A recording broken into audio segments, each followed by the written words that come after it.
If your deck's no good, no need to fret, just call on Dr. Internet. Another vote finished, and with it, the hopes and dreams of a fresh young competitor named Thunderfoot Bailoff.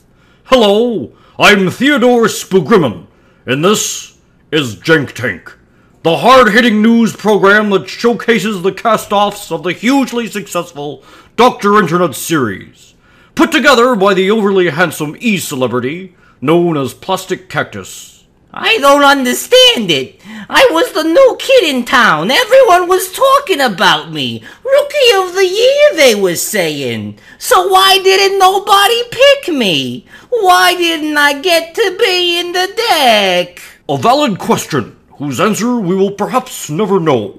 Thunderfoot Bailoff had everything a good commander card could ask for. A sturdy body, a way to push damage through, and a healthy interactive relationship with the commander himself. Yet, that did not stop the dark-hearted legions of the internet from withholding their precious votes and suggestions, forcing Thunderfoot Bailoff into the sad realm of the castaways, and into the Jank Tank. Okay, that's enough, pal. This is private property. I'm trying to run a hospital here. I'm just doing my job. Yeah, you gave yourself that damn job, Spoogrimmon. Nobody asked you to start rolling the cameras. I've made poor life choices. Ugh, nobody cares. Fuck that guy, am I right, people? Jank Tank. No, we're here for one thing. Announcing the top 8 overrun effects that made the Thrun deck we're all building together. Starting with number 8, Hunter's Prowess. A real go-getter, that one. A card go-getter. Number 7 is another enchantment, which we are full up upon currently, so Beastmaster Ascension is the first card to dip into our miscellaneous category. Spot 6 goes to Triumph of the Hordes. Now, I hate infecting Commander, but the people have spoken. I will only play this, though, if I think it's the only way I'll be able to win. It is far too jerky otherwise. Oh, looky, slot 5 goes to Overrun itself. Nice to see you here, old granddaddy. The 4th place card goes to the Rhino King and his band of scampering elves. Overwhelming Stampede. Oh, and what's that I see in spot number 3?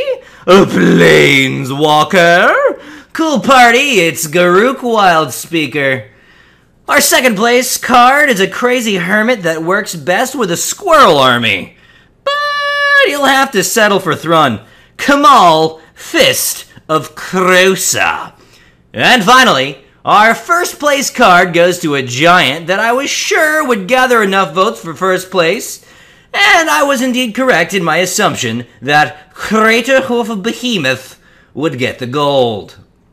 So here they are, the 8 overrun effects I'm playing in this here Thrun deck of ours. 4 instants and sorceries, 2 creatures, a planeswalker, and a miscellaneous.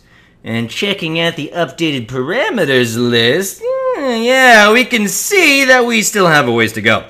But I think it's about time we close out one of the major categories. We got guys. Some of them are made of muscle meat, but most are just a bunch of puny skeletons held together by stringy tendons and tears. So let's beef things up, shall we? We have space for 5 more creatures. I want them all to either be 5 or more converted mana cost, or have a collection of stats that equal at least 8. That is to say, their power and toughness should add up to 8 or more when combined using mathematics. So, you got a choice there. Expensive casting costs, large stats, or both. As a personal favor to each and every one of you, I'll let your suggestions reach the max. You can leave a comment with up to 5 creatures that fit my designated rule system. Like comments that mention creatures you want to see, and remember, Plastic Cactus delights in breaking all ties. I break them over my head too, and it's pretty impressive. In fact, I won a medal for it in 2009. It's sitting on my mantelpiece right now. On Tuesday, November 18th, when the blood moon has risen and the infection has finally spread throughout the realm, I shall emerge from my tomb of woe and tally up the votes. Then, on Wednesday the 19th, I shall post a new Dr. Internet for all to see, in which your votes will be known, and a new topic of discussion will rear its ugly head. And I, Theodore Spookrimmon, shall return with another cerebral edition of the Jink Tank, where we'll delve into the mysteries of why Gilded Lotus wasn't chosen for Menoramp. Here, with a comment, is Gilded Lotus's father, Withered Lotus. Yes, sir, I had high hopes for my son, Gildy. We all did. Heck, his mother and I each put in 70-hour work weeks just to make sure he had enough money to go to Commander College. And what do we get in return? Nothing but disappointment. Shoot, I sometimes find myself wishing Gildy was never born at all. Wow, that's pretty harsh. I don't think I'll be setting my DVR for that episode. See you next week, everybody.